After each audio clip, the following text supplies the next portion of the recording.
Welcome to the Fishing Daily Podcast with me, Oliver McBride. Today I am joined by Mike Park from the Scottish Whitefish Producers Association. We'll be having a look back at 2022 and a look forward into 2023 and what will be happening. Welcome, Mike. Thank you. Good morning. Mike, just mentioned there, 2022, tough year for the industry, fuel-wise, fuel cost-wise, and there's a lot of other things that happened. What is the biggest challenges that faced the industry for you? The biggest challenges, I guess, in 2022 were still the Brexit legacy issues. Costing more to get the fish to the continent, taking longer to get the fish to the continent. But then you had the high prices, or sort of the high cost of fuel rather, and the reasonably high prices for the products such as nephrops and cod and the larger haddock, saithe and hake anglers, etc. So it was a positive year in terms of the fleet grossings, but of course that was required to offset the high increase in the cost of fuel. Some of our vessels, felt that really badly, especially the larger offshore vessels fishing the deeper water. The fuel consumption there is quite high, but also in the scallop sector and the other mobile sectors, generally speaking. All in all, we got through to December last year intact. There was pressures on crewing, and that exists into 2023, which we can discuss. But there is still that sort of legacy from Brexit that, we should be in a better position than we are. We're still trying to shake that off, that we were the poster boy during those Brexit discussions. And here we are 3 years after it, almost to the day. And pretty much, other than the ideological, political aspiration of saying we're a coastal state, in terms of the amount of fish we get to catch, in terms of shares, we are no better off. So that's still a negative in there that will take some years to shake off, Oliver. That impact is going to linger on. And although the UK is giving a lot of funding and different fisheries innovations and different types of seafood funding, do you think fishing has been sort of left behind post-Brexit, or do you think that this funding is going to be of benefit? Yeah, we were pretty much cast aside. As I said, we were seen as the poster boy of Brexit. We lost tremendously when Heath took us in, and we was held up there about with regards to this will be the industry that will benefit greatly. And of course, we now know, retrospective wisdom tells us that was probably undeliverable, and it certainly wasn't delivered. So here we are. That's what it is, and we need to get on with it. Some people are still saying now, well, after 2026, that'll change. Well, in our view, I don't think much will change. It'll take political will. And if the political will wasn't there in the past, I guess, it'd be difficult to understand or accept that political will would be there in the future. But we need, as an industry, to continue to build. We need to fish smarter. We need to get on and do what we do better. And the key focus, I guess, has always got to be on maintaining stock sustainability and, maintaining it as an attractive industry so we can actually get recruits into the industry, because we're still suffering from that. And I guess if, one of the negatives of 2022 was the fact that we're seeing less and less new young men and or women coming into the sector. We just can't seem to attract them, and we need to try and find a way around that, Oliver. Yeah, that's one of the challenges that's ahead of you in 2023 and then to the future. But looking more closely at 2023, what's the challenges for the SWFPA? There's a number of challenges. We still need to ensure that, all crew are being paid a fair wage on the vessels. We need to make sure we've got the proper backup for crew in place, both home crew and non-UK crew. We need to ensure that we can help the sector transform, or certain sectors of the fishing sector transform from the transit visa to the skilled worker route, because the government have said, operating inshore with or operating within 12 miles of the transit visa will no longer be tolerated. So we have a bit of work to do to get the fleet cajoled into that area about being sponsors. So we need to make sure that we continue to do that. But even as we sit here just now, we still don't have a deal with Faro. And because of the reduction in anglerfish, our vessels are desperately needing into Faroe this year. So we still need to get the Faroe deal over the line. And one of the negatives last year, Oliver, that I have to say is that we left, thousands of tons of fish in the sea because we couldn't sell them. And the reason we couldn't sell them was that the processing sector has no filletters to fillet them. So when we talk about legacies for Brexit, going back to that discussion, that's one of the legacies from Brexit as well. There's not enough people coming into the sector. So we need to find a way to solve that problem as well. What can we do with these small fish to make it a useful product, to get it into the market, to make sure the vessels can earn a living from it? But 2023, we saw a number of the stocks increase this year in terms of opportunities. Cod was up by 63%, haddock was up, saithe was up. So there's a number of new fishing opportunities in there. It would be extremely useful if the price of fuel came down from where it was and the prices for the product stayed high. Then we could maybe get more profit into the system and then start looking at placing new vessel orders again, because I would imagine that last year or last 2 years have perhaps made that dry up slightly, because the builds we're seeing now were put in place 3 years ago, most likely. So we need to see that profit dropping to the bottom line to get that confidence back in to start that reinvestment program again. There's seemed to be a discrepancy in the science. I was speaking with a few other people in regards to this, especially in the cod, where the cod was cut and then the cod was increased. And things like that does have an effect on how you can plan the future. You said there's a lot of new vessels that coming into the fleet that was ordered 3 or 4 years ago. How is it looking for them? Are they feeling confident about the next few years? I mean, we always talk about a fishing industry, but there's different fleet métiers there, and we've seen a lot of sort of new vessels coming in just now, larger vessels for the shelf edge in the west of Scotland. We've seen some prawn vessels coming in now as well, and there is a confidence there. You're right, but we need to make sure that this boom and bust in terms of tax setting is removed, because the problem is that we see the fish on the ground at least a year before the science picks it up, and the tack that's allocated at the time doesn't necessarily reflect that abundance, which means that you're giving up an opportunity, and that shouldn't really happen.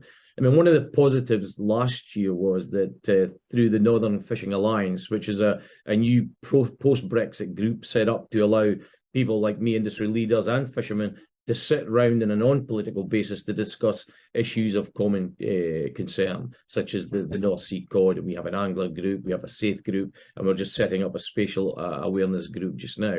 A lot of the work we did over the past 2 to 3 years was to try and assist the ICES and the managers in understanding actually what is out there through empirical evidence that we were inputting. And indeed, the seminar that we held with, or the workshop we held with ICES towards the end of the year, was extremely useful in trying to work out what we should be doing, sitting down with them ahead of the advice drafting groups, so that they can maybe have a clearer understanding that if we haven't taken all the TAC, for example, of haddock, it's not because they're not there. There are other commercial aspects around about it that means we can't take it out to the sea. And indeed, we're away to have another seminar after the benchmark, the cod benchmark, which is on 24th of February, I believe, in Copenhagen, to see what more industry can do to help them and the advice that they prepare, and indeed the information they can gather. Because we've always said that every vessel is a research platform. We just need to find out the route and the ways that we can harvest that information and advice and get it into the science sort of systems. The spatial squeeze. Last time on the podcast here, we're talking about how far the industry is down the line on the decision making. Has that improved anything in the past year? It has with certain companies and not so with others. But my role in life is to horizon scan and try and solve some of the problems coming down the track. The issue of spatial squeeze is one that we don't have to seem to be having much impact at the moment. And indeed, Scottish Government just announced this week about another 10% of our seas going to highly protected marine areas. There'll be no fishing in there. We now have all the offshore wind. There'll be very little mobile fishing in there, if any. We have all the cables. We have the fish farms to the west of Scotland. We have seaweed farms coming in. So what we're getting is a very congested sea space now, very, very congested.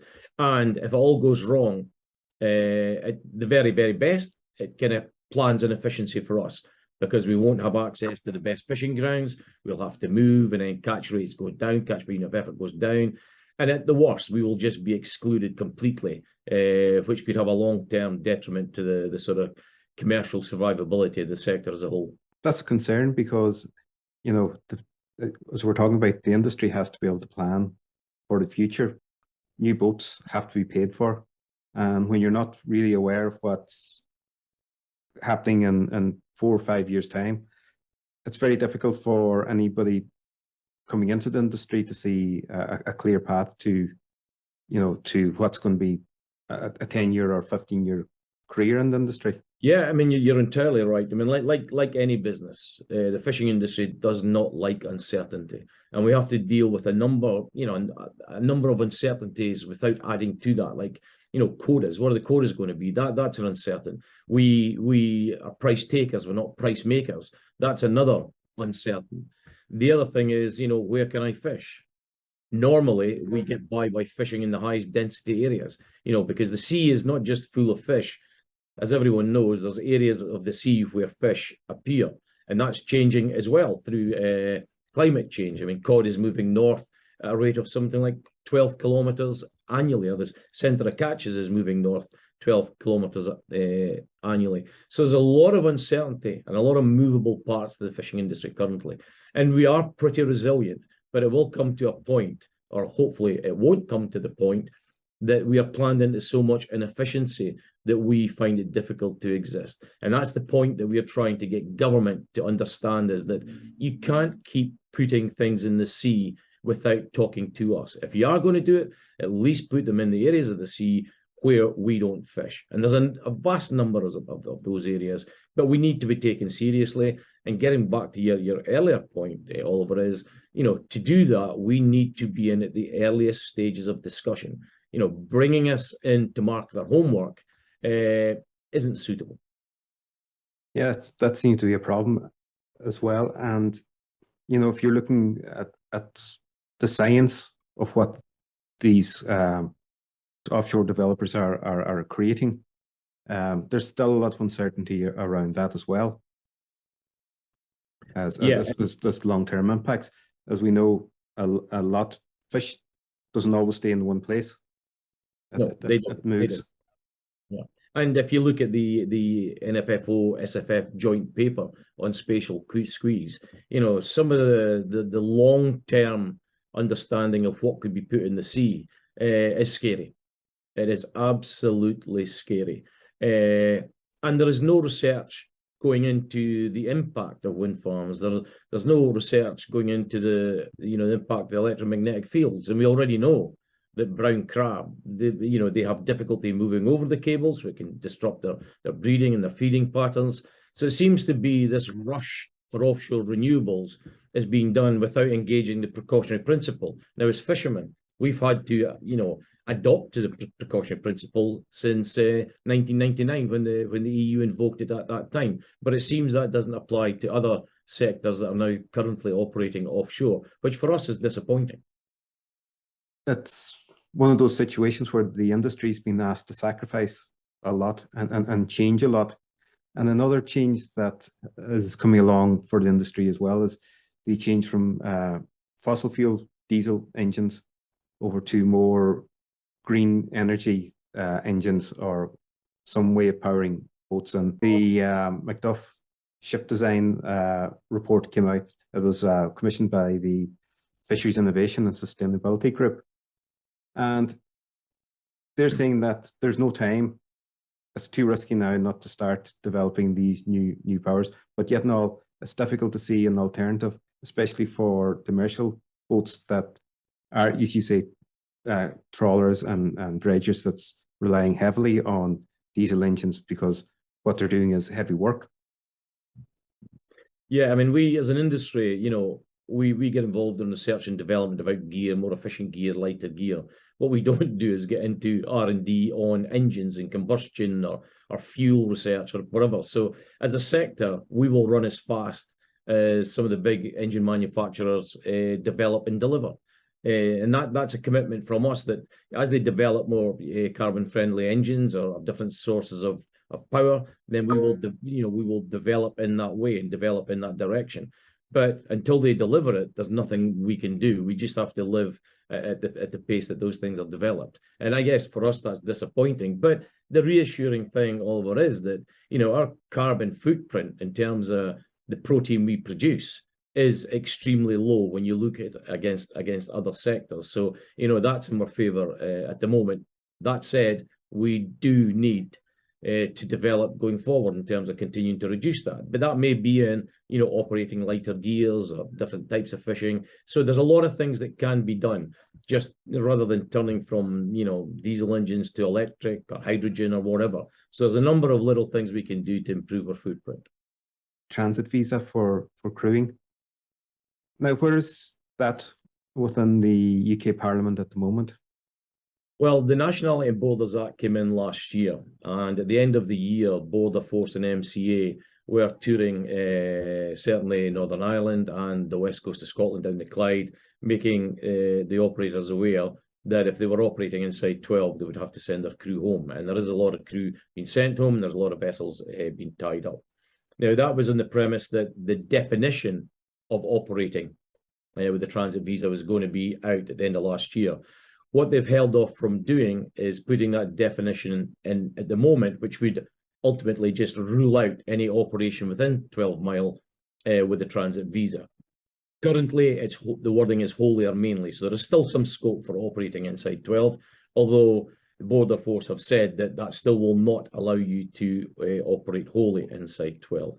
We have asked Genric, the Minister, for an extension till next year before they implement it wholly and get that new definitions in, and that will give the sector a time to transition, or some of the sector a time to transition from the transit visa, which bars them from operating inside 12, to the skilled worker route. Now, the issue with the skilled worker route is, one, the vessel needs to become a sponsor, which is time-consuming and costly, and the other one is that to bring fishermen in through that route, they have to have the B1 CELT English exam. It's 4-part reading, writing, speaking, listening, and it's that element that we're finding it very, very difficult to get the seamen through.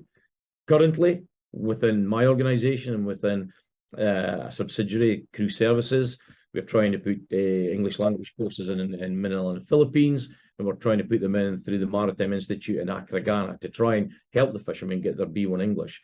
But there is a dire shortage of fishermen with that level of English qualification. So that's why we have asked the Home Office to extend the period from this spring, which they pushed it back to next spring, to give us that clearer area of transition. Losing crew, a valuable crew, would be devastating for a lot of vessels. Yeah, and I can't talk about Northern Ireland, but I know the Clyde, and I know the west of Scotland. Some of these vessels are small vessels, some of them are old wooden vessels, and for them to fish nephrops outside 12, they need to go 60, 70 mile outside the islands. Now, you can just imagine how that's just not palatable in terms of safety for a number of these vessels. It seems to be that consideration is not being taken into account. We have lobbied hard, we've lobbied extensively for the last number of years, but it seems to be that no one is willing to sit up and take notice of the special circumstance that these vessels face. And as I say, there's a lot of them tied to the wall now, there's a lot of them sold, so we do need to find a solution to the problem, and it would seem that the solution to the problem is the skilled worker route, but we need time to transition from where we are to there, because there is just not enough seamen to fill the gap. If we look at in Scotland alone, there's 1,450 non-UK crew. Currently, we have 9 fishermen with their B1 English qualification. So that kind of gives you a scale and proportion of it. I suppose this also reflects on the seafood industry as well, where you need to have the processors in order for the fishermen to be able to get their product out there. Yeah, as I said earlier, that we left thousands of tons of small fish in the sea last year, purely because the processing sector does not have the filleters to fillet it. And if they're going to use the filleters to make money, they would rather do it with the bigger fish, the higher yield, you get through them quicker rather than the small fish. And I get that completely.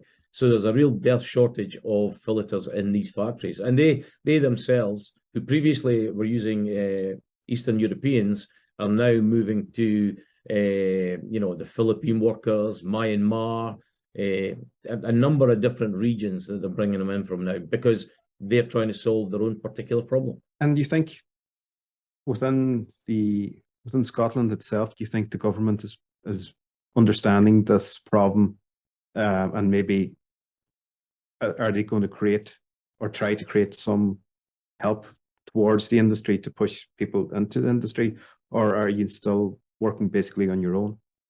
Immigration it's not a devolved issue. It's an issue for Westminster. So that element is not devolved, although the Scottish government has made the right noises with respect to trying to get this sorted out. But the Scottish government is also aware that there is a discrepancy in wages between home crew and non-UK crew, and they highlight that as an issue going forward as well. So yeah, there's not much the Scottish government can do other than make the right noises at Westminster, which they are doing. But this is a real problem. Not so much for the east of Scotland, but it is certainly a real problem for the west of Scotland, the Clyde, and Northern Ireland. For 2023, what would you like to see happen that, realistically, that you could be achieved by the end of the year? Realistically, I'd like to see a closer relationship between the industry and the science gathering bodies. I know here in Scotland, we're looking to do industry commercial surveys that would, sit alongside the sort of government Science Institute surveys, and that would just give them, some spare capacity. So hopefully we can carry that through. Hopefully in 2023 we can get the Faro deal through by the end of February to let a number of vessels up there. Hopefully February 24th, the cod benchmark meeting, there'll be a recognition that the cod stock in the northern end of the west of Scotland is the same as the North Sea, and we can start harvesting that rather than coming under constant pressure from the Greens that the stock is declining, it's missing, it's not there. So these are all little things that, in their own right can make a big difference to the sector. I hope we can find a solution to the transit visa issue for operating inside 12. That would just be a massive win for the sector. There's a number of things out there that if it all came together, it would be a great 2023. And hopefully, as we maybe talk at the end of this coming year, we can sit and look back and think, well, we had all these predictions that if it came through, it'd be a good year, and it's ended up being a good year. And so I just hope that, price of fuel doesn't shoot up again, because that would be a big negative for us. We hope that the French don't kick off in the Channel and start making it more complicated again to get our product overseas, because that's where the high value stuff tend to go, especially the anglerfish and the hake and nephrops, etc. So there's a number of little components out there that if they all go wrong, then it causes us an issue. But if they all go right, should be a good year, Oliver. I'm not into glass ball stuff, so we'll have to talk in December again and see how well it went. Well, thank you, Mike, for joining us, and hopefully now 2023 will see some improvement compared to 2022. Thank you, Oliver.